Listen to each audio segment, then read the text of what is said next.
So this section of notes is on graphing quadratic equations, graphing parabolas, and they'll be in a certain form, which I will show you.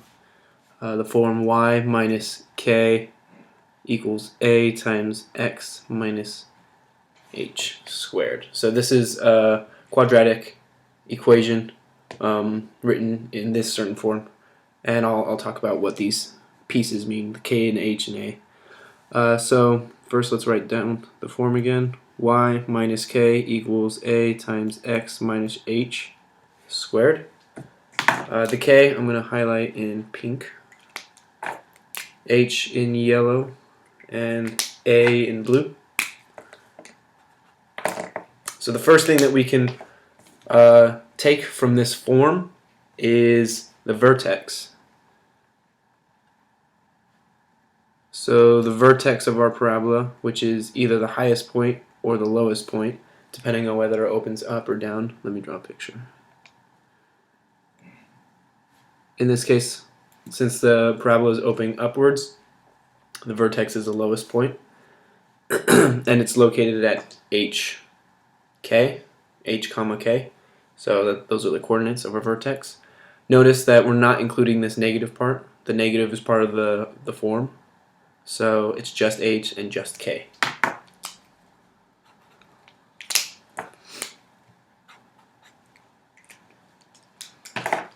So here we can write h comma k.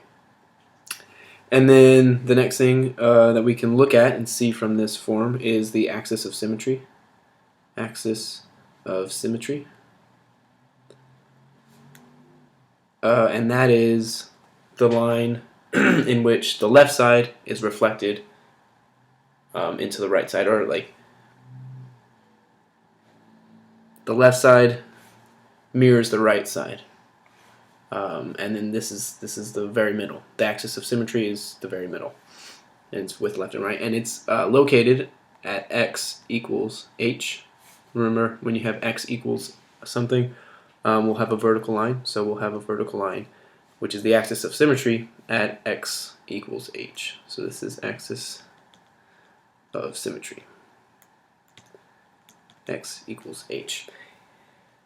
I mean, across this line, the two sides are just mirrored, like this.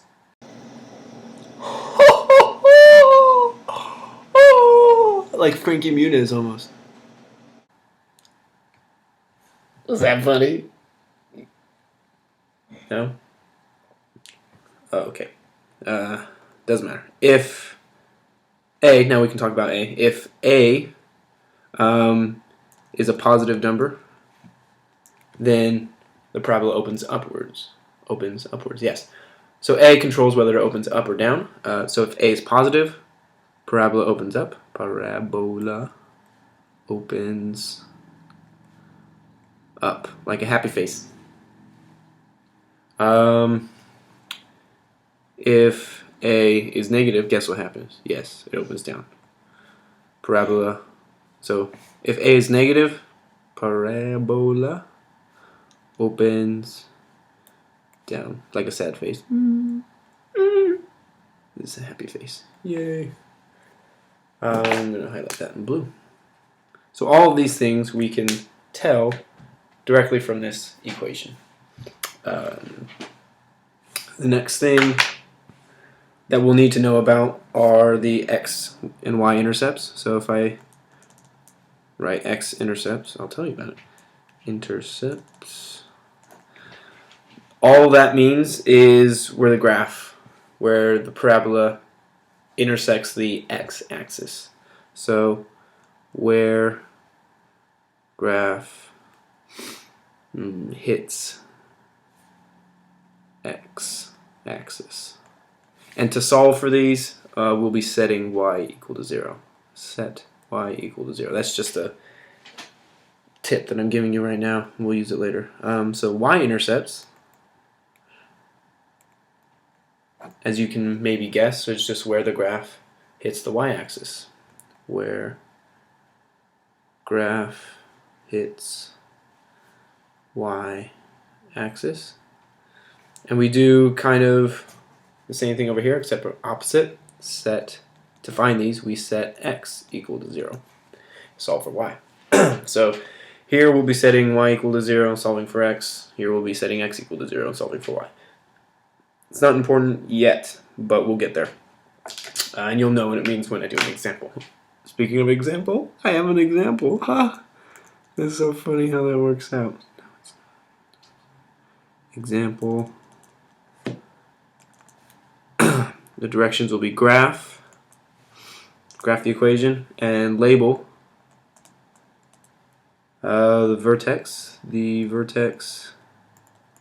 axis of symmetry,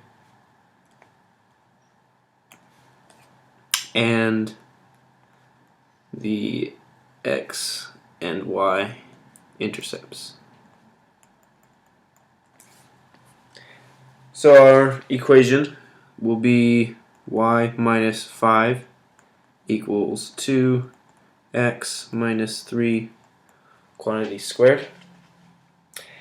So just looking at this form, is this in the form? Let's check. Y minus 5, y minus k. Okay, we know what k is. K. Ha.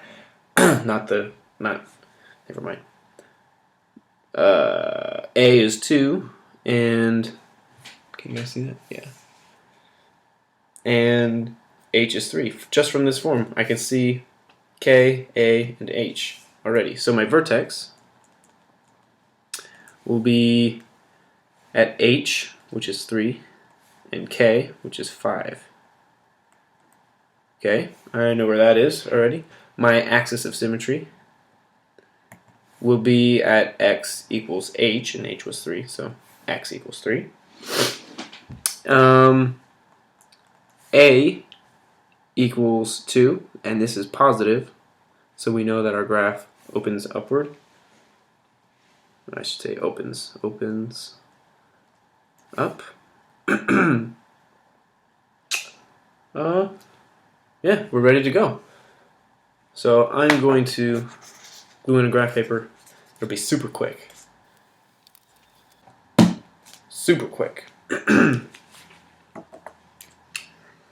So the first thing that I'm going to do after I found all this information is plot my vertex, and that's at 3, 5. So 1, 2, 3, 1, 2, 3, 4, 5. And I know it opens upwards, so I'm going to label it below because, oops, not 0. That's a 3, 5. Okay, so that's one thing. Label vertex, I did that. Now I gotta graph the rest of this. Well, first I can also label my axis of symmetry. I usually do this with a dotted line. So this is x equals 3. The next thing that I want to do when I'm graphing these things is make kind of a new coordinate system at my vertex. That's what I'm doing. I'm just creating a new coordinate system at my vertex. I drew a line there, and we have the axis of symmetry. The reason why I'm doing that is because we're going to graph it using a helper equation. And my helper equation will be y equals 2x squared. Alright, how did I get this? I went to the regular equation, which is here, and just took off this part. Only used the y, just didn't pay attention to the minus 5, and I took away the 3. Because we already plotted the vertex, so I'm just taking away the vertex and ending up with this helper equation. Alright? So to get here, you just take off this 5, or minus 5, and take off the minus 3, and you're left with this. And we can set up a t-chart using this helper equation. Fill out the t-chart. So if I have negative, let's say negative 2, negative 1, 0, 1, and 2. If I plug negative 2 into here, negative 2 squared is 4, times 2 is 8. Negative 1 squared is 1, times 2 is 2. 0 squared is 0, times 2 is 0. And then, the rest just mirrors this. So this will be 2, because 1 squared times 2 is 2, and then 8. So once I have this t-chart built from my helper equation, I go to my new coordinate system, which I've made, and I plot these points. So I can go -2, 1, 2. I'm not going from my regular origin. I'm going from my vertex, okay? So I'm pretending like my vertex is the new origin. The vertex is the new origin. Like a 20 is the new 10. I don't know. I don't know what they say. So -2, 1, 2, and then +8, 1, 2, 3, 4, 5, 6, 7, 8. Ooh, way up there. And then -1, +2, 1, 2. And then they're just reflected on the axis of symmetry. So I'm just going to copy these over and then connect my dots to make a beautiful parabola. That's beautiful. Beautiful. Can you see that? Yeah. So I've labeled the vertex, I've graphed it, I've labeled the axis of symmetry. Now I need to find the X and Y intercepts. So the X intercept,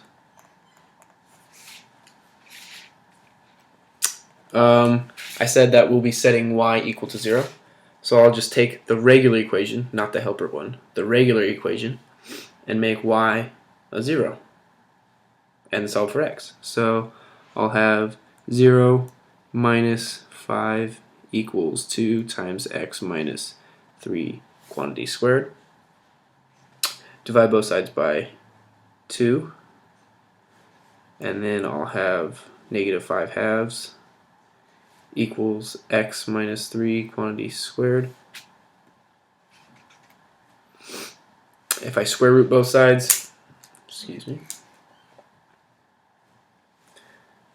I'm square rooting a negative, so I'll have imaginary numbers, which means no x-intercepts. And you can see on the graph, there are no x-intercepts because it never crosses the x-axis. I can label the x-axis. Does that make sense? Yes, of course it does. Sure, because I'm great at explaining things. Yeah. So here we get imaginary numbers, and thus we can conclude no x-intercepts. What about y-intercepts? So y-intercepts. And we could have looked at the graph and just said, oh, it's not going to cross the x-axis, so there are no x-intercepts, and we could have said that at the very beginning. But then I wouldn't have been able to show you how to start it. So y-intercepts set x equal to 0. So here we set y equal to 0. Set y equal to 0, and I'm going to do that in pink. And so that would be this, 0. Now for the y-intercepts, we set x equal to 0. So x will be 0. So in my equation, y minus 5 equals 2 times 0